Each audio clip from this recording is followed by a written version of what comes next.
சங்கீதங்களை படிப்பதன் மூலம் ஜெபிக்க கற்றுக்கொள்ளலாம் என்று இன்றைய பாடம் நமக்கு சொல்லுகிறது. ஜெபம் பண்ணுவோம். சர்வலோகங்களையும் படைத்து அரசாட்சி செய்து வருகிற எங்கள் அன்புள்ள தேவனே, இந்த வேளையிலும் நாங்கள் படிக்கப் போகிற வசனங்களையும் தியானிக்கப் போகிற கருத்துக்கள் ஒவ்வொன்றையும் எங்கள் மனதிலே பதித்து உண்மை நாங்கள் சரியாக புரிந்து கொள்வதற்கு உதவி செய்ய வேண்டுமாய் எங்கள் அருமைநாதர் இயேசுவின் நாமத்தில் வேண்டுகிறோம் பரமபிதாவே, ஆமேன். ஆஸ்டின் மேன்ஷீல்ட் என்னும் ஒரு போதகர் ஒரு சம்பவத்தை சொல்லுகிறார்.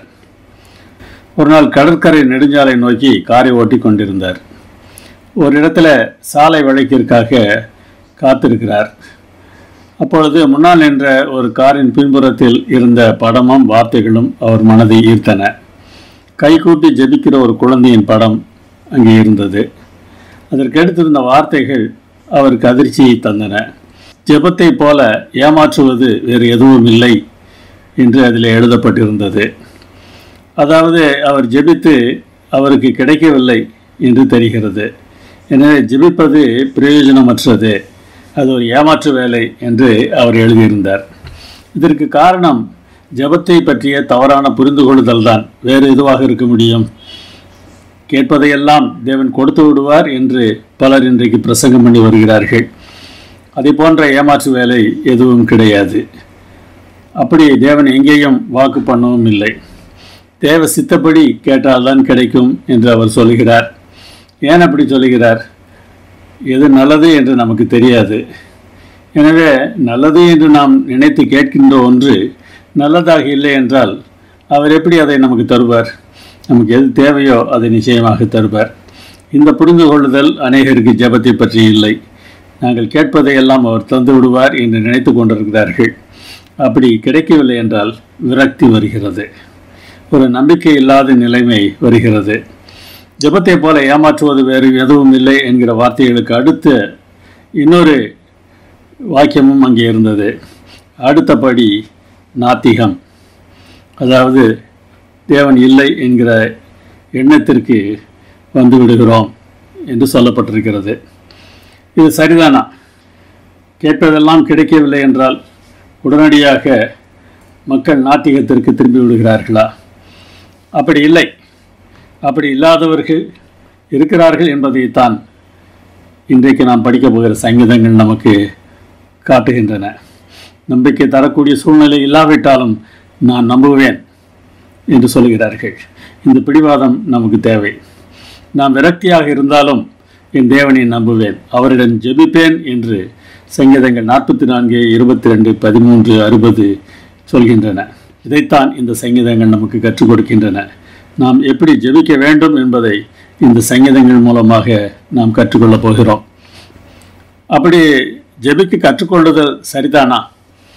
இயேசுவின் சீஷரில் ஒருவன் இயேசுவை பார்த்து, ஆண்டவரே, யோவான் தன் சீஷருக்கு ஜெபம் பண்ண போதித்தது போல நீரும் எங்களுக்கு போதிக்க வேண்டும் என்று கேட்டதாக லூக்கா 11:1 வாசிக்கிறோம். ஜெபம் பண்ண கற்றுக்கொள்வது சரிதான் என்பது தெரிகிறது. இந்த சங்கீதங்கள் மூலமாக ஜெபிப்பதற்கு நாம் கற்றுக்கொள்ளப் போகிறோம்.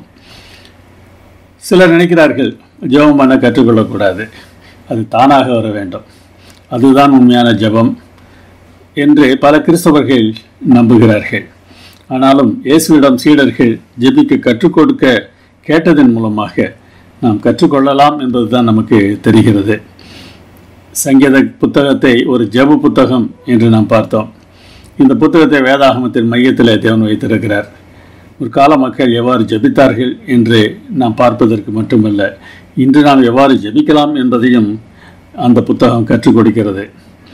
இக்கட்டான சூழ்நிலைகள் இருக்கின்ற இந்த காலத்தில் சங்கீதங்கள் நமக்கு நிச்சயமாக உதவி செய்யக்கூடும். அதை நாம் இன்றைக்கு பார்ப்போம். கற்றுக்கொள்ளாத தானாக வருகிற ஜெபம் மட்டுமே ஜெபிப்பதற்கான வழி அல்ல. இதை நாம் உணர்ந்திருக்க வேண்டும். வேதாகம ஜெபங்களான சங்கீதங்களின் மூலம் நம் ஜெப வாழ்க்கை எவ்வாறு வளமடைய முடியும் என்பதையும் நாம் கற்றுக்கொள்ளப் போகிறோம். நிச்சயமாகவே நம்முடைய ஜெபம் எப்படி இருக்க வேண்டும் என்பதை இன்றைக்கு நாம் பார்க்க போகிற சங்கீதங்கள் கற்றுத்தருகின்றன. இந்த சங்கீதங்கள் மட்டுமல்ல, இன்னும் பல சங்கீதங்கள் இருக்கின்றன. ஆனால் உதாரணத்திற்கு சில சங்கீதங்களை நாம் இன்றைக்கு பார்க்க போகிறோம்.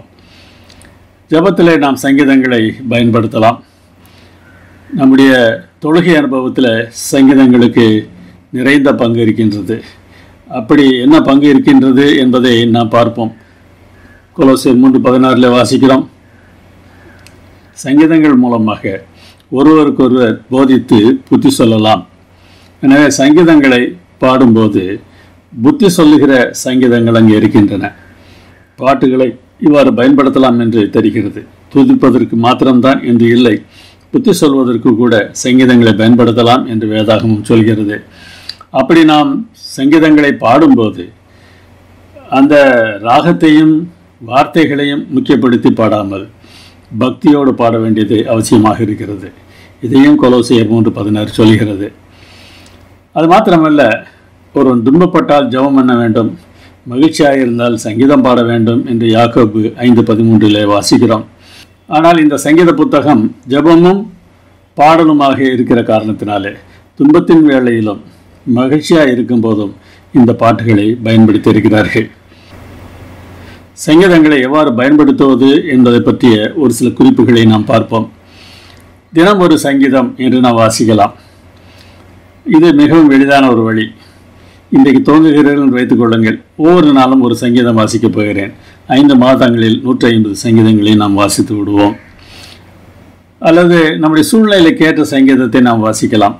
தனிப்பட்ட புலம்பல்கள் இருக்கின்றன, சபையாக புலம்புகிற புலம்பல்கள் இருக்கின்றன, ஸ்தோத்திர சங்கீதங்கள் இருக்கின்றன, துதிப்பாடல்கள் இருக்கின்றன, மன வருத்தத்தை வெளிப்படுத்துகிற சங்கீதங்கள் இருக்கின்றன, ஞான பாட்டுகள் இருக்கின்றன, வரலாற்று சங்கீதங்கள் இருக்கின்றன, வசைப்பாடல்கள் இருக்கின்றன, புனித பயண சங்கீதங்கள் இருக்கின்றன.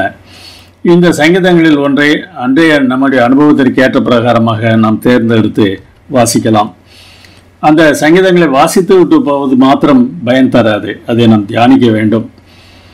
சங்கீதத்தை நாம் அசைபோட வேண்டும். அந்த சங்கீதத்தின் பல்வேறு அம்சங்களை நாம் தியானிக்க வேண்டும். தேவனை பற்றி எப்படி பேசுகிறார், என்ன காரணத்திற்காக ஜெபிக்கிறார், எப்படி ஜெபிக்கிறார் போன்றவற்றை நாம் தியானிக்கலாம். நம்முடைய வாழ்க்கையோடு அந்த கருத்துக்களை தொடர்பு படுத்தி பார்க்க வேண்டும். நம்முடைய சூழ்நிலைக்கும் சங்கீதக்காரனுடைய அனுபவத்திற்கும் இடையே என்ன தொடர்பு இருந்தது என்பதை நாம் யோசித்து பார்க்க வேண்டும். அப்படி யோசிக்கும்போது சங்கீதங்கள் மிகவும் அர்த்தமுடையவைகளாக மாற முடியும். தவறான நம்பிக்கையை மாற்றியாக வேண்டும். சங்கீதங்களில் சில பகுதிகள் சவாலான பகுதிகளாக தெரியும். ஐயோ, என்ன இப்படி சங்கீதத்தில் எழுதியிருக்கிறது என்று யோசிக்கக்கூடிய பகுதிகள் இருக்கலாம். அதற்கு காரணம் நம்முடைய பார்வையிலே பிரச்சனை இருக்கிறது. நாம் பார்க்கிற பார்வையை மாற்ற வேண்டியது அவசியம் இருக்கிறது. நம்முடைய தவறான நம்பிக்கை எதையாவது திருத்த வேண்டிய அவசியம் இருக்கலாம். எனவே இதை மனதில் நாம் வைத்துக்கொண்டுதான் சங்கீதத்தை பார்க்க வேண்டும். சங்கீதத்தில் தவறு இருப்பது போல தெரிந்தால் தவறு அங்கே இல்லை, நம்முடைய மனதில் இருக்கிறது. நம்முடைய பார்வை சரியில்லாமல் இருக்கிறது. பார்க்க வேண்டிய பிரகாரம் பார்த்தால் அந்த சங்கீதம் அர்த்தமுடையதாக மாற முடியும். இந்த சங்கீதங்கள் எல்லாமே கிறிஸ்துவையும் அவருடைய ரட்சிப்பு பணியையும் அவருடைய அந்த பணியினாலே நமக்கு கிடைக்கக்கூடிய நீண்டகால நம்பிக்கையையும் இந்த சங்கீதங்கள் சொல்கின்றன. எனவே வேதாகமத்தின் எந்த பகுதியாக இருந்தாலும் கிறிஸ்து சிலுவை ஆகிய வெளிச்சத்தில் நாம் அதை பார்ப்பது நல்லது. சங்கீதங்களையும் நாம் அப்படித்தான் பார்க்க வேண்டும். இக்கட்டு காலத்தில் நம்பிக்கை தருகிற பாடல்களாக இந்த சங்கீதங்கள் இருக்கின்றன. பாடுகள் நமக்கு வரும்போது நம்மை அநியாயமாக தேவன் நடத்துவதாக சில சமயங்களில் நாம் யோசித்து விடுகிறோம். அப்படிப்பட்ட யோசனை வரும்போது நம்முடைய எண்ணங்களை பொது ஆராதனையிலோ அல்லது தனிப்பட்ட ஜபத்திலோ நாம் அதை சொல்லுவது பொருத்தமாக இராது என்று நாம் நினைக்கிறோம். தொழுகையின் நோக்கம் அது அல்ல. நம்முடைய மனதில் இருக்கிறதை எல்லாம் தேவனிடத்தில் கொட்டுவது தான் தொழுகை. இதை நாம் மறந்து அதை சொல்லக்கூடாது, இதை சொல்லக்கூடாதுன்னு நினைத்தால் அது எவ்வாறு சரியாக இருக்க முடியும்? நம்முடைய மனதை தேவனுடைய சமூகத்தில் திறந்து காட்டுவது தான், தண்ணீரை ஊற்றுவது போல ஊற்றி விடுவது தான் ஜெபம். அதை நாம் செய்யாமல் மூடி மறைத்து கொண்டிருந்தோம் என்றால் நம்முடைய உள்ளத்தில் இருக்கிற எண்ணங்களை தேவனுக்கு மறைக்க முடியுமா என்று யோசித்து பாருங்கள். என்ன எண்ணங்கள் தோன்றினாலும் அந்த எண்ணங்கள் அவருக்கு தெரியத்தான் செய்யும்.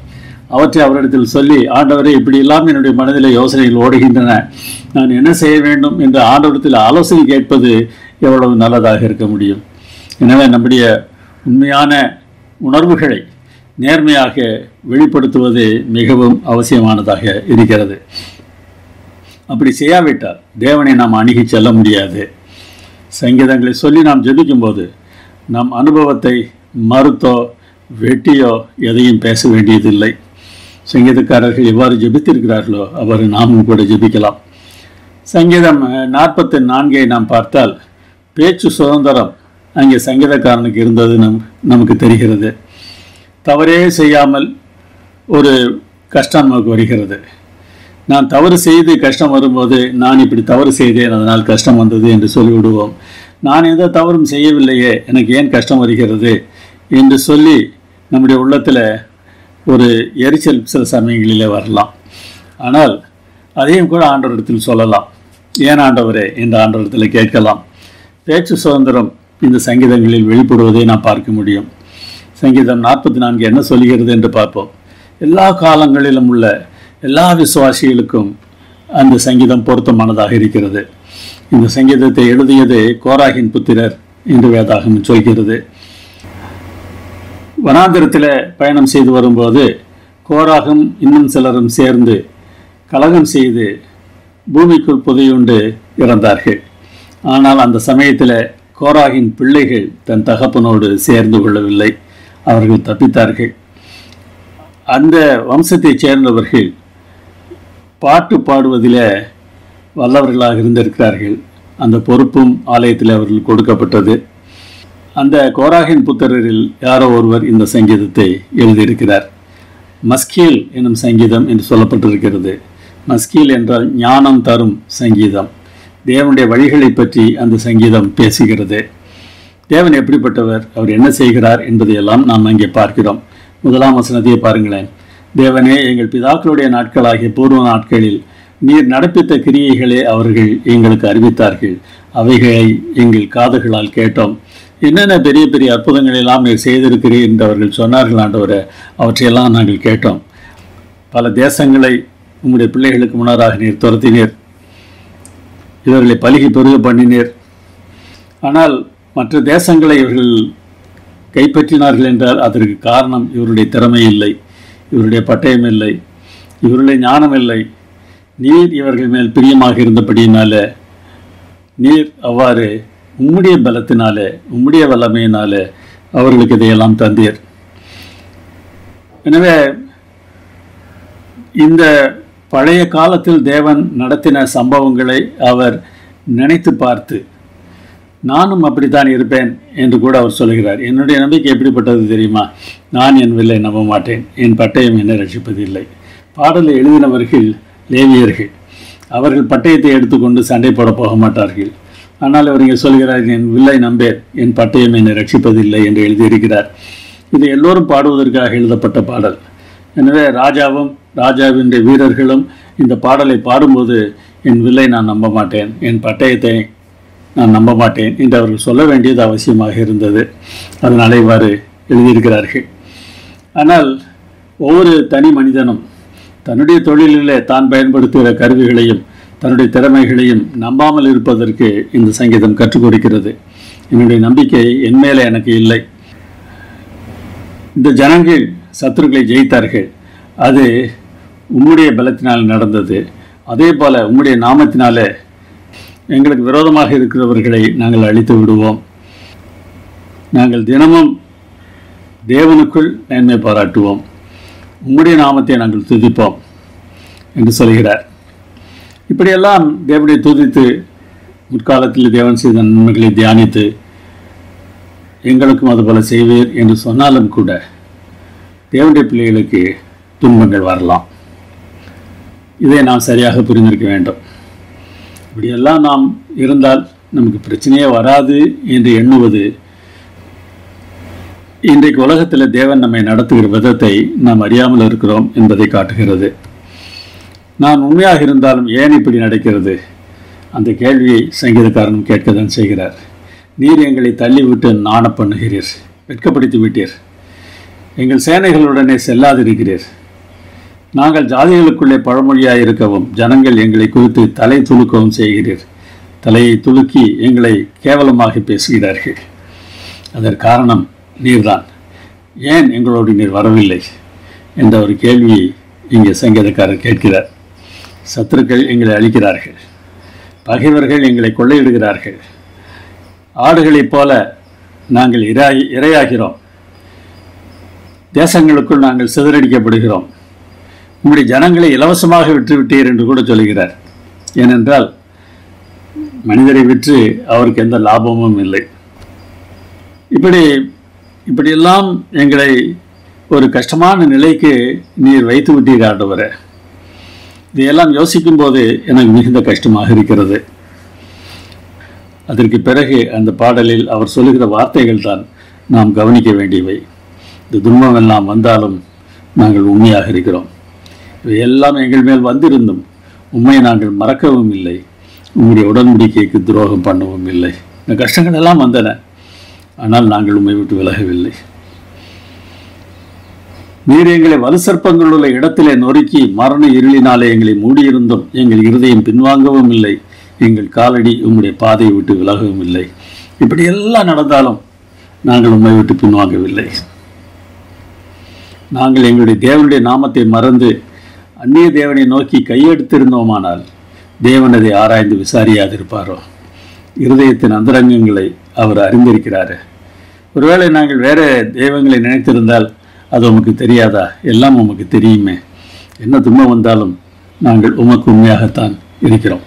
உமது நிமித்தம் எந்நேரமும் கொல்லப்படுகிறோம், அடிக்கப்படும் ஆடுகளைப் போல எண்ணப்படுகிறோம். இங்கே வருகிற வார்த்தை உமது நிமித்தம். இந்த வார்த்தை மிகவும் முக்கியமானவை. நாங்கள் உமக்காக இந்த கஷ்டங்களை அடைகிறோம் என்று சொல்லுகிறார். ஆம், தேவனுடைய குணம் வெளிப்படுத்துகின்ற விதத்தில் தேவன் எந்த பாரபட்சமும் காட்டுவதில்லை என்பதை சர்வலோகமும் புரிந்து கொள்ள தகுந்த விதத்தில் சில சம்பவங்கள் நிகழ்கின்றன. அவை ஏன் நிகழ்கின்றன, எதற்காக நிகழ்கின்றன, பின்னாலே நாம் பார்ப்போம்.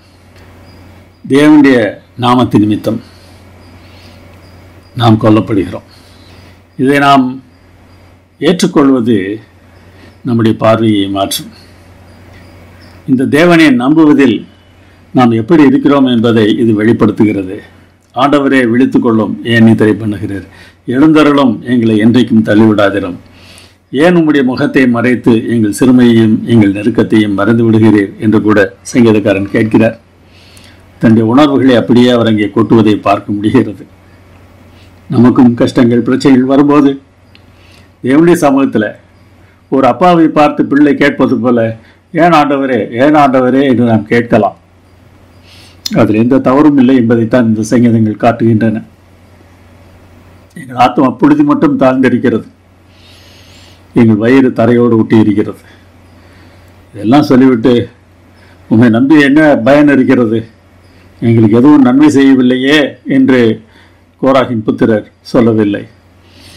இப்படி எல்லாம் இருந்தாலும் அவருடைய ஜெபம் என்னவாக இருக்கிறது என்று பாருங்கள். எங்களுக்கு ஒத்தாசையாக எழுந்தருளும், உம்முடைய கிருபையின் நிமித்தம் எங்களை மீட்டு விடும்.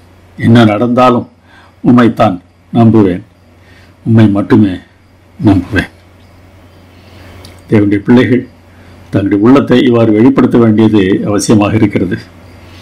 கஷ்டங்களை பற்றி புலம்பலாம், பிரச்சனைகளை பற்றி சொல்லிவிட்டு ஏன் ஆண்டவரே என்று கேட்கலாம். ஆனால் முடிவு எத்தகையதாக இருக்க வேண்டும்? உம்மிடத்தில் தான் நாங்கள் ஜெபிப்போம், உம்மிடத்தில் தான் கேட்போம், உம்மை விட்டு விலகி செல்ல மாட்டோம் என்று சொல்லக்கூடியவர்களாக நாம் இருக்க வேண்டியது அவசியமாக இருக்கிறது.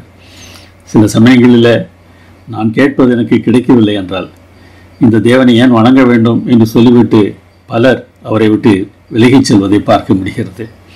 ஆனால் நாம் அப்படிப்பட்டவர்களாக இல்லாமல் அவரை மட்டுமே நம்புவோம் என்று சொல்கிறவர்களாக இருக்க வேண்டும். தேவ பிரசன்னத்தை நிஜமாக உணர முடிந்த கடந்த கால அனுபவங்களை நினைத்து பார்க்க வேண்டும். அப்படி நினைத்து பார்த்தால் தேவன் தூரமாக இருப்பது போன்ற சமயங்களிலே அவரை நம்புவதற்கு இந்த சம்பவங்கள் எல்லாம் நமக்கு உதவியாக இருக்க முடியும். நமக்கு என்ன சூழ்நிலை வந்தாலும், நமக்கு என்ன நேரிட்டாலும் தேவன் நல்லவர் என்கிற உணர்விலிருந்து நாம் மாறவே கூடாது. ஏனென்றால் தேவனை நாம் நேசிக்கிறோம் என்பதை இந்த சூழ்நிலையில் தான் நாம் காட்ட முடியும்.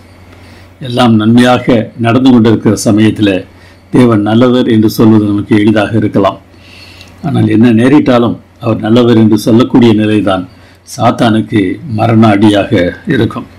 அப்படி சொல்வதற்கு நாம் பழக வேண்டும். சொல்லுவோமா? தேவன் நல்லவர். எல்லா காலங்களிலும் எல்லா சூழ்நிலைகளிலும் என்ன நேரிட்டாலும் தேவன் நல்லவர். நான் அதற்கு சாட்சி. விரக்தியின் சங்கீதம் என்று சங்கீதம் 22 நாம் அழைக்கலாம். மிகுந்த பாடுகளின் மத்தியில் தேவன் மேல் நம்பிக்கையாக இருப்பது பற்றி இந்த சங்கீதத்திலிருந்து நாம் நிறைய கற்றுக்கொள்ளலாம். இது தாவீது எழுதின சங்கீதம். தம்முடைய மனோவியாகுலங்களையும் சரீர வேதனைகளையும் இதில் அவர் எழுதியிருக்கிறார். நாம் எதை பார்க்க வேண்டும் என்று இந்த சங்கீதத்திலிருந்து கற்றுக்கொள்கிறோம். நம்முடைய தற்போதைய சூழ்நிலைகளை தாண்டி விசுவாசத்தால் தேவ கிருபை நம்மை புதுப்பிக்கப் போகிற சமயத்தை பார்க்குமாறு சங்கீதங்கள் நமக்கு போதிக்கின்றன. இப்போது இருக்கிற சூழ்நிலையின் அடிப்படையில் நாம் எந்த தீர்மானமும் செய்துவிடக்கூடாது. தீர்மானம் செய்வதற்கு முன்னராக ஒரு முறை சிலுவையை நோக்கி பாருங்கள். உங்களுக்காகவும் எனக்காகவும் சிலுவையில் தொங்கிய ஆண்டவர் இந்த சங்கீதத்தில் வெளிப்படுகிறார். முதல் வசனத்திலிருந்தே அவர் வெளிப்படுவதை நாம் பார்க்க முடியும். நம்முடைய வேதனை, ஏமாற்றம், கோபம், விரக்தி போன்ற எல்லா பாரங்களையும் தேவனுக்கு முன்பாக நாம் இறக்கி வைத்து விடலாம். எந்த சூழ்நிலையாக இருந்தாலும் அவரை நம்ப இந்த சங்கீதங்கள் நம்மை வழிநடத்துகின்றன. என் தேவனே ஏன் என்னை கைவிட்டீர்? ஏலோயி ஏலோயி லாமா சபக்தானி. இது நமக்கு தெரிந்த ஒரு வார்த்தை தான். இயேசுவானவர் சிலுவையில் தொங்கிய போது பேசிய 4வது வார்த்தை. இந்த வார்த்தைகள் சங்கீதம் 22:1 எடுக்கப்பட்டுள்ளன. எனக்கு உதவி செய்யாமலும் நான் கதறி சொல்லும் வார்த்தைகளை கேளாமலும் ஏன் தூரமாயிருக்கிறீர் என்று சங்கீதக்காரனாகி தாவீது கேட்கிறார்.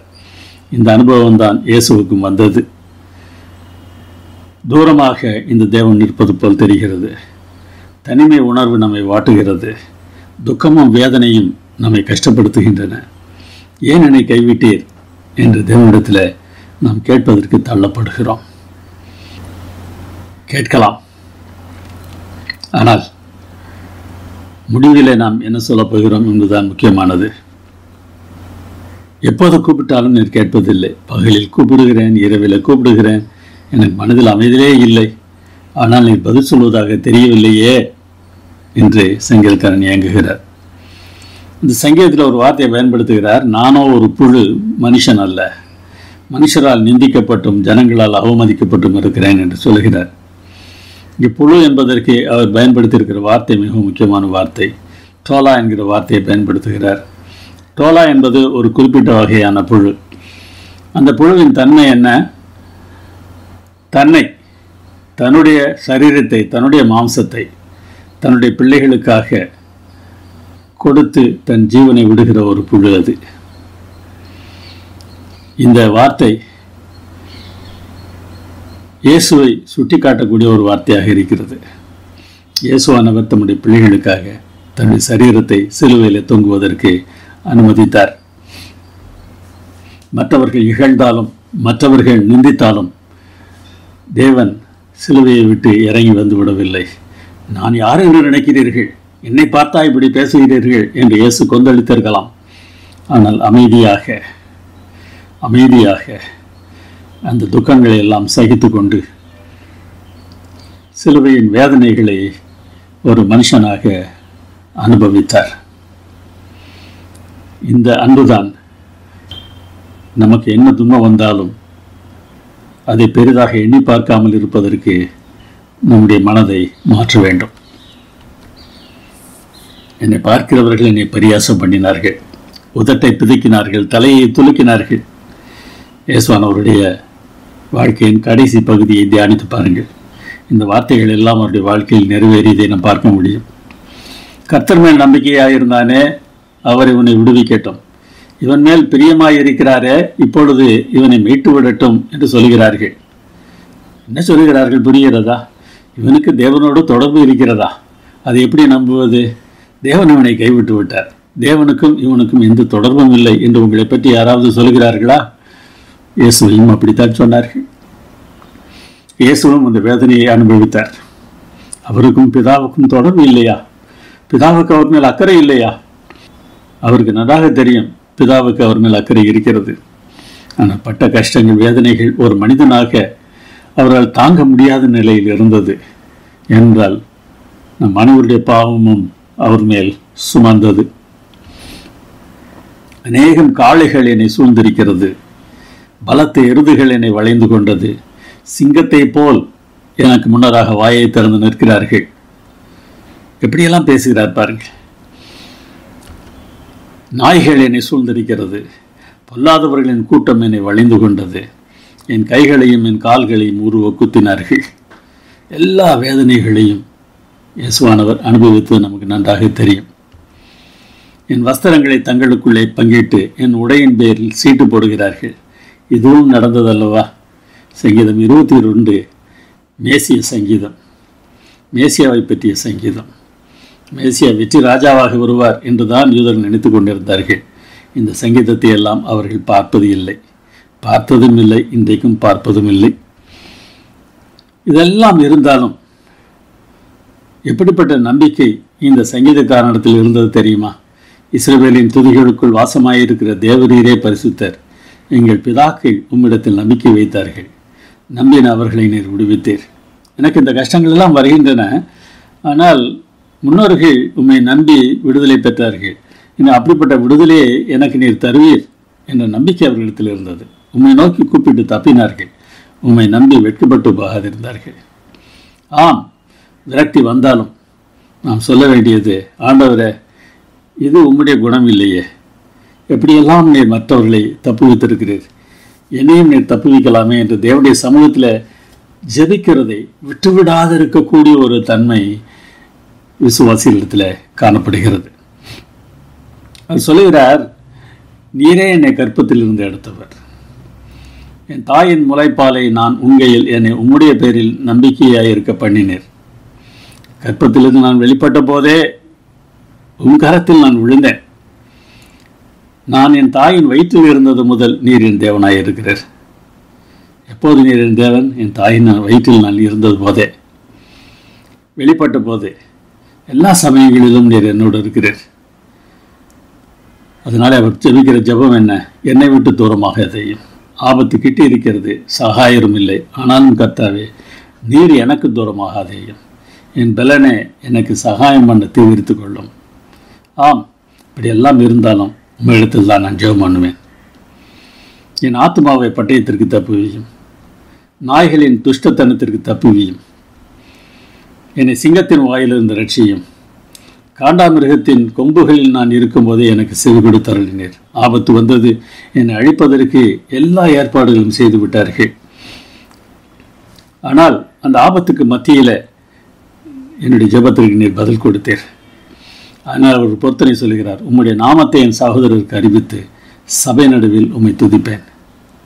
கஷ்டங்களெல்லாம் இருக்கின்றன, ஆனாலும் உம்முடைய குணத்தை நான் சகோதரருக்கு சொல்லுவேன், சபை நடுவில் உம்மை துதிப்பேன். எதற்காக தேவனை பற்றி மற்றவர்களுக்கு நாம் சொல்ல வேண்டும்? அதனால் ஏதேனும் ஆதாயம் இருக்கிறதா? பண லாபம் இருக்கிறதா? மதிப்பு வருகிறதா? பதவி வருகிறதா? இவற்றையெல்லாம் நினைத்து நாம் செய்கிற ஊழியம் இல்லை.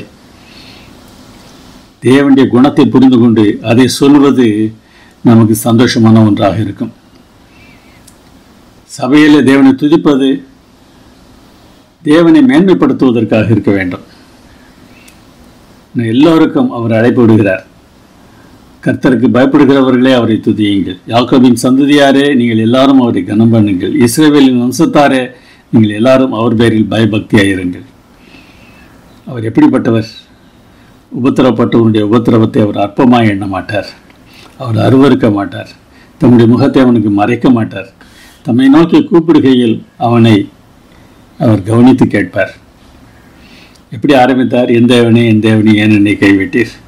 முடிக்கும்போது எப்படி முடிக்கிறார்? நீங்கள் கஷ்டப்பட்டால் உங்களை அவர் அற்பமாக எண்ணுவதில்லை. அதற்கு பிறகு வெற்றியையும் சொல்கிறார். சாந்த குணம் உள்ளவர்கள் புசித்து திருப்தி அடைவார்கள், கர்த்தரை தேடுகிறவர்கள் அவரை துதிப்பார்கள், உங்கள் இருதயம் என்று நீக்கும் வாழும், பூமியின் எல்லைகளெல்லாம் நினைவு கூர்ந்து கர்த்தரிடத்தில் திரும்பும். பாருங்கள், இன்றைக்கு நாம் முற்றிலுமாக அவரை நம்பி அவரை சார்ந்து நிற்கின்றோமோ, என்ன நேரிட்டாலும் நான் உமைத்தான் நம்புவேன் என்று சொல்லுகிறோமோ, அப்பொழுது நம் மூலமாக பூமியின் எல்லைகள் எல்லாம் கர்த்தரிடத்தில் திரும்பும். ஜாதிகளுடைய சந்ததிகள் எல்லாம் உமது சமூகத்தில் தொழுது கொள்ளும். எல்லா தேசங்களும் தேவனை தொழுது கொள்ள வேண்டும் என்பதுதான் தேவனுடைய பிள்ளைகளின் ஆசையாக எல்லா காலங்களிலும் இருந்திருக்கின்றது. ராஜ்யம் கர்த்தருடையது, அவர் ஜாதிகளை ஆளுகிறவர். ஆம், ஆளுகை செய்வது தேவன் என்பதை இந்த சங்கீதங்கள் நமக்கு தெளிவாக காட்டுகின்றன. நாம் அப்படிப்பட்ட நம்பிக்கையுடையவர்களாக இருக்கிறோமா என்பதை யோசித்து பாருங்கள். அவரே இவைகளை செய்தார் என்று பிறக்கப் போகிறவர்களுக்கு அவருடைய நீதியை அறிவிப்பார்கள். ஆமாம், இப்போது எதிர்க்கிறவர்களுக்கு மாத்திரமல்ல, இனிமேல் பிறக்கப் போகிறவர்களுக்கு கூட தேவன் நமக்கு வெற்றி தருகிறார் என்பதை சொல்கிறவர்களாக இருக்க வேண்டும். நம்முடைய சோதனைகளை தாண்டி பார்க்கக்கூடிய கண்கள் நமக்கு வேண்டும். எந்த சூழ்நிலையாக இருந்தாலும் தேவனுடைய தயவில் நாம் நம்பிக்கை வைக்கலாம். எப்படி? நம்முடைய பார்வை இனிமேல் என்ன நடக்கப் போகிறது என்பதை பார்க்க வேண்டும். தேவன் நமக்கு தரப்போகிற வெற்றியை பார்க்க வேண்டும். இந்த உலகத்தில் பல கஷ்டங்கள் நமக்கு வரலாம்.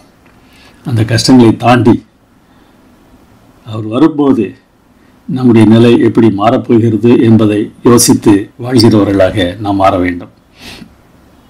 புலம்பலை நிறுத்திவிட்டு துதிக்க நாம் ஆரம்பிக்க வேண்டும். இந்த மாற்றம் தேவனால் நம்மில் நடக்கிற மாற்றத்தை காட்டுகிறது. சங்கீதங்களை எழுதினவர்கள் இந்த மாற்றத்தை தான் தங்களுடைய சங்கீதங்களிலே காட்டுகிறார்கள். நாம் இதை உணர்கிறோமா? விரக்தியிலிருந்து நாம் நம்பிக்கைக்கு வரலாம். சங்கீதங்கள் எப்போது எப்படி பயன் தரும் என்பதை நாம் யோசித்து பார்க்க வேண்டும். அர்த்தம் புரியாமல் அந்த சங்கீதங்களை மனப்பாடம் செய்வது பிரயோஜனம் இல்லை. மெய்யான மாற்றம் அதனால் உண்டாகாது. சங்கீதங்களை சொல்லி ஜெபிக்கும்போது கூட அதன் அர்த்தத்தை புரிந்து கொண்டு நாம் சொல்ல வேண்டும். அதற்கு ஆவியானவர் நமக்கு நிச்சயமாக பலன் தருவார். ஆவியானவர் நம்மை பலப்படுத்துவதற்கு நாம் அனுமதிக்கவும் வேண்டும். சங்கீதங்களில் தகவல்கள் மட்டுமல்ல, விசுவாசிகளின் குணங்களையும் செயல்களையும் மாற்றுகிற வார்த்தைகள் உள்ளன. அந்த வார்த்தைகள் தேவனுடைய தன்மையை நமக்கு வெளிப்படுத்துகிறவர்களாக இருக்கின்றன. ஏன்னா நம்முடைய சோதனைகள் கூட நம்மை தேவனிடம் நெருங்கி சேர வைக்க முடியும். நாம் கவனமாக இல்லை என்றால் தேவனை விட்டு நம்மை பிரித்து விடவும் முடியும். என்ன நேரிட்டாலும் அவர் நல்லவர்தான் என்பதில் நாம் உறுதியாக நின்றோம் என்றால் நம்முடைய வாழ்வின் புதிர்களுக்கு அர்த்தம் கிடைக்கும். தேவனுடைய பிரசன்னம் வெகு தூரத்தில் இருப்பது போன்ற அனுபவம் எல்லோருக்கும் ஏற்பட்டிருக்கும். எப்படி இது நடந்தது என்று நாம் எல்லோருமே யோசித்திருப்போம். ஆனால் நாம் யோசிக்க வேண்டிய அவசியம் இல்லை. சில சமயங்களிலே தேவன் நம்மை விட்டு விலகுவது போல தெரியலாம். ஆனால் நிச்சயமாக நம்மை நேசிக்கிற ஆண்டவர் அப்படி செய்வார் என்றால் அதற்கு ஒரு நல்ல காரணம் இருக்கும். உபத்திரவங்கள் அநியாயமானவை என்று நாம் யோசிக்கலாம். நம்ம இப்போது சங்கீதக்காரர்களும் கூட அப்படி யோசித்திருக்கிறார்கள். ஆனால் அந்த சூழ்நிலையில் நாம் தேவனை நம்பலாம். சில சமயங்களில் கஷ்டங்கள் நம்முடைய பாவங்களால் ஏற்பட்டிருக்கலாம். சில சமயங்களில் நாம் எந்த தவறும் செய்யாமல் நமக்கு உபத்திரவம் வந்திருக்கலாம். ஆனால் இந்த அனுபவம் யாருக்குத்தான் வரவில்லை? எல்லோருக்கும் வந்திருக்கின்றது. இயேசுவுக்கும் வந்திருக்கின்றன. அதை புரிந்து கொண்டு இந்த தேவனை நேசிப்பதற்கு நாம் பழக வேண்டும். சங்கீதம் 13 எழுதினவர் தாவீது. அந்த சங்கீதத்தை பாருங்கள். எதுவரைக்கும் என்று கேட்கிறார் பாருங்கள். கர்த்தாவை எதுவரைக்கும் என்னை மறந்திருப்பீர்? எதுவரைக்கும் உடைய முகத்தை எனக்கு மறைப்பீர்? தாவீதுக்கு தேவனை பார்த்து கொண்டே இருக்க வேண்டும். முடியவில்லை என்றால் வேதனைப்படுகிறார். எதுவரைக்கும் மறந்திருப்பீர் என்கிற கேள்வி சரியான கேள்வியா? அது கூட தவறான ஒரு பார்வைதான். தேவன் நம்மில் யாரையாவது மறப்பாரா? ஆனால் இந்த போன்ற அனுபவம் நமக்கு வரத்தானே செய்கின்றன.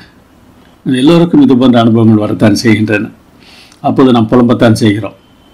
என் இருதயத்தில் சஞ்சலத்தை நித்தம் நித்தம் வைத்து எதுவரைக்கும் என் ஆத்மாவில் ஆலோசனை பண்ணி கொண்டிருப்பேன். எதுவரைக்கும் என் சத்ரு என் மேல் தன்னை உயர்த்துவான். ஆம், நம்மை விரோதிக்கிறவர்கள் வெற்றி அடையும் போது நமக்கு இந்த சஞ்சலங்கள் வருகின்றன. அப்போது நாம் என்ன செய்ய முடியும்? சங்கீதக்காரன் செய்கிறார் பாருங்கள். என் தேவனாகிய கர்த்தாவை நீர் நோக்கி பார்த்து எனக்கு செவி கொடுத்தருளும். நான் மரண நித்திரை அடையாதபடிக்கு என் கண்களை தெளிவாக்கும். நாம் செய்ய வேண்டிய ஜெபம் என்ன என்பதை அவர் காட்டுகிறார். என் கண்களை தெளிவாக்கும். எனக்கு பார்வை சரியில்லை, தவறானதை பார்த்து கொண்டிருக்கிறேன், என்னை நீர் மாற்றும் ஆண்டவரே. அவனை மேற்கொண்டேன் என்று என் பகைமன் சொல்லாத படிக்கும், நான் தள்ளாடுகிறதுனால் என் சத்துருக்கள் கழிகூறாத படிக்கும் இப்படி செய்தரணும். ஆம், எதற்காக என்னுடைய பார்வை நீர் தெளிவாக்க வேண்டும்? நான் தள்ளாடி விடக்கூடாது. என்னை என்னுடைய பகைஞன் மேற்கொள்ளக்கூடாது. அதுவும் பெரிய பகைஞனாகிய சாத்தான் என்னை மேற்கொள்ளாதபடிக்கு என்னுடைய பார்வையை நீர் மாற்றும். நான் உம்முடைய கிருபையின் மேல் நம்பிக்கையாக இருக்கிறேன். உம்முடைய ரட்சிப்பினால் என் இருதயம் கழிவரும். நம்பிக்கை என் தேவன் பேரில் எனக்கு இருக்கிறது. சொல்லுவோமண்ணா, எனக்கு என்ன நேரிட்டாலும் நான் அவரை நம்புவேன். அவர் என்னை கைவிட மாட்டார். கைவிட்டு விட்டது போல தெரிந்தாலும் நான் அவரைத்தான் நம்புவேன். அவர் என்னை பார்த்து கொள்வார். சொல்கிறார் பாருங்கள், கர்த்தர் எனக்கு நன்மை செய்தபடியால் அவரை பாடுவேன். முடிவு எப்படிப்பட்டது என்று தெரிகிறதா? ஆம், எல்லாம் இருந்தாலும், என்னை மறந்தது போல தெரிந்தாலும், என்னை விட்டு விலகிவிட்டது போல தெரிந்தாலும் அவர் எனக்கு நன்மை செய்திருக்கிறார். எனவே பொதுவாக நாம் செய்கிற ஒரு தவற்றை செய்யாமல் இருக்குமாறு சங்கீதம் 13 சொல்கிறது. ஜெபிக்கும்போது நம்முடைய பிரச்சனைகளையே நாம் பார்த்து கொண்டு இருக்காமல் தேவனை நாம் பார்க்க வேண்டும். நம்முடைய பிரச்சனைகளை முக்கியப்படுத்தாமல் தேவனை முக்கியப்படுத்துவதற்கு நாம் பழக வேண்டும். எங்களை தேற்றி அருளும் என்ற ஆண்டவரத்தில் நாம் கேட்கலாம். எல்லாருக்கும் உபத்திரவம் இருக்கிறது. உபத்திரவம் இல்லாத மனிதர்கள் யாரும் இல்லை. நாம் மாத்திரமல்ல, மற்றவர்களும் உபத்திரவப்படுகிறார்கள். வேதாகமத்தின் தேவ மனிதர்கள் கூட உபத்திரவப்பட்டிருக்கிறார்கள். ஆனால் இவை எல்லாம் ஒன்றை நமக்கு காட்ட வேண்டும், எல்லாம் தேவனுடைய கட்டுப்பாட்டில் இருக்கின்றன. இக்கட்டு நேரத்தில் சரியான தீர்வுகளை அவர் நமக்கு தருகிறார் என்பதை இந்த பகுதிகள் நமக்கு காட்டுகின்றன. புலம்பலின் சங்கீதங்களை நாம் பார்க்கும்போது எப்படிப்பட்ட வேதனையை மக்கள் அனுபவிக்கிறார்கள் என்பதை நாம் அறிந்து கொள்ள முடியும். ஒருவேளை இதே வேதனைகள் நமக்கு இல்லை என்றாலும் இப்படிப்பட்ட வேதனைகளை அடைகிறவர்கள் மீது நாம் அக்கறை காட்டுகிறவர்களாக நாம் மாற வேண்டும். பிறர் மேலே நமக்கு மனது உருக்கம் வர வேண்டும். தேவன் நமக்கு நன்மை செய்தார் என்று பொது ஆராதனைகளிலே நாம் மகிழ்ச்சி அடைகிற சமயத்தில் அந்த ஆராதனைகளில் இப்படிப்பட்ட வேதனைகளை அனுபவிக்கிறவர்களும் இருக்கிறார்கள் என்பதை நாம் உணர்ந்து பேச வேண்டும். வாழ்க்கையின் மகிழ்ச்சியான காலகட்டங்களிலும் புலம்பலின் சங்கீதங்களிலிருந்து நாம் பயனடையலாம். இது போன்ற கஷ்டங்களை மற்றவர்கள் அனுபவித்துக் கொண்டிருக்கிறார்கள், எனக்கும் கூட ஒரு வேளை வரலாம். யோபு சொல்வார் அல்லவா, நான் பயந்தது எனக்கு நேரிட்டது. நமக்கும் நேரிடலாம். ஆனால் நான் அவரை விட்டு விலக மாட்டேன் என்பதில் நாம் உறுதியாக இருக்க வேண்டும். சங்கீதம் 60 எழுதினவர் தாவீது ராஜா. சீரியரோடு யுத்தம் நடந்தது. அந்த யுத்தத்தில் யோவாபு பங்கு பெற்று வெற்றி தேடி தருகிறார். கிட்டத்தட்ட 12,000 ஏதோமியரை அவர் கொன்றதாக இந்த சங்கீத தலைப்பு சொல்கிறது. இந்த யுத்தம் எப்பொழுது நடந்தது, எப்படி நடந்தது என்பதை பற்றிய விவரங்கள் நமக்கு சாமுவேல் புத்தகத்திலோ நாளாகம புத்தகத்திலோ இல்லை. ஆனால் இந்த சங்கீதத்தின் தலைப்பு இதை பற்றி பேசுகிறது. இந்த சங்கீதம் மிக்தாம் என்னும் சங்கீதம் என்று சொல்லப்படுகிறது. பொறிக்கப்பட வேண்டியவை என்று அர்த்தம் சொல்கிறார்கள். ஆம், இந்த சங்கீதத்தின் வார்த்தைகள் பத்திரமாக எழுதி வைக்கப்பட வேண்டியவை. யோபு சொல்வார் அல்லவா, கல்லிலே ஈய எழுத்தாக பொறிக்க வேண்டும் என்று சொல்வார் அல்லவா, அதுபோன்று எழுதி வைக்க வேண்டிய ஒரு சங்கீதமாக இந்த 60ஆம் சங்கீதத்தை தாவீது ராஜா கருதியிருக்கிறார். தேவனே, நீர் எங்களை கைவிட்டீர், எங்களை சிதறடித்தீர், எங்கள் மேல் கோபமாயிருந்தீர், மறுபடியும் எங்களிடமாய் திரும்பி அருளும். மறுபடியும் அதே பிரச்சனை, எங்களை கைவிட்டு விட்டீர். பூமியை அதிர பண்ணி அதை வெடிப்பாக்கினீர், அதன் வெடிப்புகளை பொருந்த பண்ணும், அது அசைகின்றது. உருவகமாக பேசுகிறார். பூமியில் வெடிப்பு உண்டாகிவிட்டீர், அந்த வெடிப்புகளை நீர் பொருந்த பண்ணும். சூழ்நிலையை மாற்றுவதற்கு உம்மாலே முடியும், உம்மால் முடியாதது எதுவும் இல்லை. செய்ய மாட்டவரே, உம்முடைய ஜனங்களுக்கு கடினமான காரியத்தை காண்பித்தீர். ஆம், தேவனுடைய பிள்ளைகளுக்கும் கூட துன்பம் வரத்தான் செய்கிறது. தத்தளிப்பின் மதுபானத்தை எங்களுக்கு குடிக்க கொடுத்தீர். ஆம், கஷ்டங்களை நாங்கள் அனுபவிக்கிறோம், தத்தளிக்கிறோம். ஆனால் அதோடு கூட இன்னொன்றையும் நீர் தருகிறீர். சத்தியத்தை நிமித்தம் ஏற்றும்படியாக உமக்கு பயந்து நடக்கிறவர்களுக்கு ஒரு கொடியை கொடுத்தீர். வெற்றி கொடியை அவர் தந்திருக்கிறார். ஏன் எங்களை கைவிட்டு விட்டீர் என்று சொல்லுகிற வார்த்தையிலிருந்து நாங்கள் வெற்றி பெற்று விட்டோம் என்று சொல்லக்கூடிய நிலைக்கு அவர் நம்மை உயர்த்துவதற்கு ஆயத்தமாக இருக்கிறார். உமது பெரியர் விடுவிக்கப்படும்படி உமது வலது கரத்தினால் ரட்சித்து எனக்கு செவி கொடுத்தரலாம்.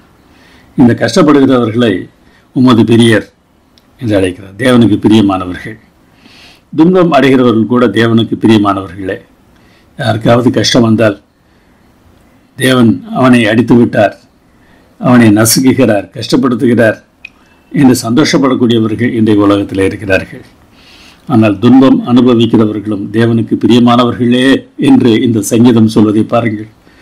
இது கல்லிலே பொறித்து வைக்க வேண்டிய வார்த்தைகள் தானே. தேவனை பார்க்க வேண்டிய பார்வை சரியானதாக இருந்தது என்றால் தான் இவ்வாறு சொல்ல முடியும். 9ஆம் 10ஆம் வசனங்களை ஒப்பிட்டு பாருங்கள். அரணான பட்டணத்திற்குள் என்னை நடத்தி கொண்டு போகிறவர் யார்? ஏதோம் மட்டும் எனக்கு வழிகாட்டுகிறவர் யார்? ஏதோமியரில் 12,000 பேரை யோவாப் கொன்றுவிட்டதாக இந்த சங்கீதத்தின் தலைப்பு சொல்கிறது. இதெல்லாம் நடத்தினவர் யார்? அடுத்த வசனம், எங்கள் சேனைகளோடைய புறப்படாமல் இருந்த தேவரீர் அல்லவோ, எங்களை தள்ளிவிட்டு இருந்த தேவரீர் அல்லவோ. எங்களோடு நீர் வராதது போல இருந்தது, எங்களை தள்ளிவிட்டது போல் தெரிந்தது. நாங்கள் அப்படி நினைத்து கொண்டோம், ஆனால் நீர் அப்படி இல்லை. நீர் எங்களுக்கு வழிகாட்டுகிறீர், எங்களை நடத்தி கொண்டு போனது நீர். புரிகிறது அல்லவா? தேவன் வராமல் இல்லை, வராமல் இருந்ததாக நாம் நினைத்து கொண்டோம். அதனால்தான் இந்த வார்த்தைகளை சங்கீதக்காரன் எழுதுகிறார். நீர் புறப்படவில்லை, எங்களை தள்ளிவிட்டு இருந்தீர், ஆனால் எங்களை கைவிடவில்லை, நீர் நடத்தினீர்.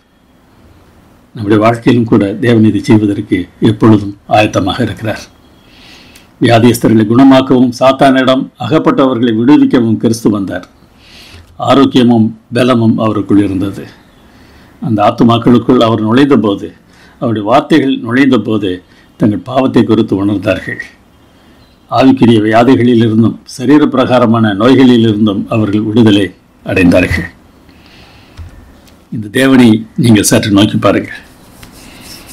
தேவன் எப்படிப்பட்டவர் என்பதை இயேசுவானவர் செய்த சில செயல்கள் நமக்கு காட்டுகின்றன. தேவன் அக்கறை உள்ளவராக இருந்தால், தேவன் உண்மையிலேயே நம்மேல் அன்புள்ளவராக இருந்தால் ஏன் இப்படியெல்லாம் நடக்கிறது? பதிலை ஒரே வார்த்தையில் சொல்லலாம். யோபு ஏன் கஷ்டங்களை அனுபவித்தார்? நமக்கு நன்றாக தெரிந்த சம்பவம் தானே. யோபு செய்த பாவங்களின் நிமித்தமாகவோ, யோபுவை கஷ்டப்படுத்துவதற்காகவோ தேவன் இதை செய்யவில்லை. யோபுவை குறித்து தேவனிடம் ஒருவன் சவால் விட்டான். நீ அவனை சோதித்து பார் என்று அவர் அனுமதிக்க வேண்டியது அவசியமாயிற்று. தாவீதுக்கும் கோராகின் புத்திரருக்கும், ஏன் உங்களுக்கும் எனக்கும் இதே பிரச்சனைகள் இதே காரணத்திற்காக வரலாம் அல்லவா? அநியாயம் என்று எதையுமே நாம் யோசிக்க வேண்டாம். தேவனுடைய சமூகத்திலே நம்மை ஒப்படைப்போம். தேவன் நிச்சயமாகவே நமக்கு வெற்றி தருவதற்கு காத்திருக்கிறார். என்ன சூழ்நிலை இருந்தாலும் மானானது நீரோடைகளை வாஞ்சித்து கதறுவது போல தேவனே என் ஆத்துமாவை வாஞ்சித்து கதறுகிறது என்று சங்கீதக்காரனோடு சேர்ந்து நாம் சொல்லுவோமா? எந்த சூழ்நிலையிலும் தேவன் மேல் நமக்கு இருக்கிற நம்பிக்கையை நாம் வெளிப்படுத்தலாம். நமக்கு விரக்தி தேவையில்லை. இந்த சம்பவத்தை பாருங்களேன். சோவியத் அதிபர் லியோனிட் பிரெஷ்னேவ் இறந்து விட்டார். அவரை அடக்கம் பண்ணுவதற்கு காத்திருக்கிறார்கள். அவரை பெட்டிக்கு வைத்திருக்கிறார்கள்.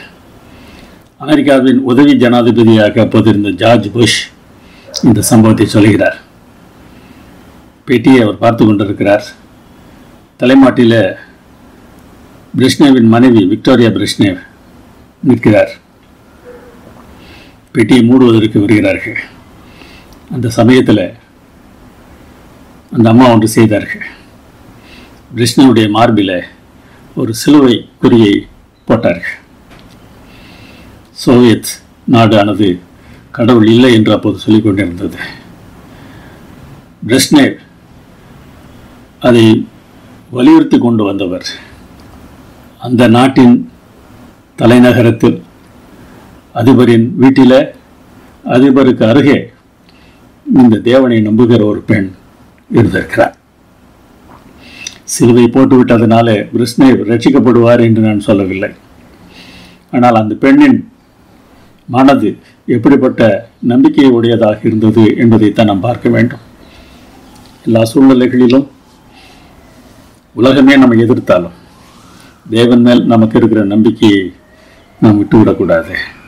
சங்கீதங்கள் அதை நமக்கு கற்றுத்தருகின்றன.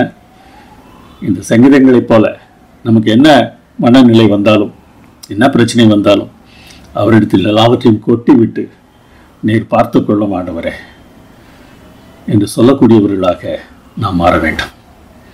அப்படிப்பட்ட மாற்றத்தை நாம் அனுபவிப்போமா? எங்கள் நல்ல பிதாவே, மீண்டுமாக உடைய சமூகத்தில் வருகிறோம். உண்மை முற்றிலுமாக நம்புவதற்கு எங்களுக்கு பலனை தாரும். என்ன சோதனைகள் வந்தாலும், நாங்கள் என்ன புலம்பினாலும், இறுதியில் வெற்றியின் வார்த்தைகளை நாங்கள் சொல்வதற்கு எங்களுக்கு தைரியத்தை தாரும். எங்கள் அருமைநாத இயேசு நாமத்தில் வேண்டுகிறோம் பரமபிதாவே. ஆமென்.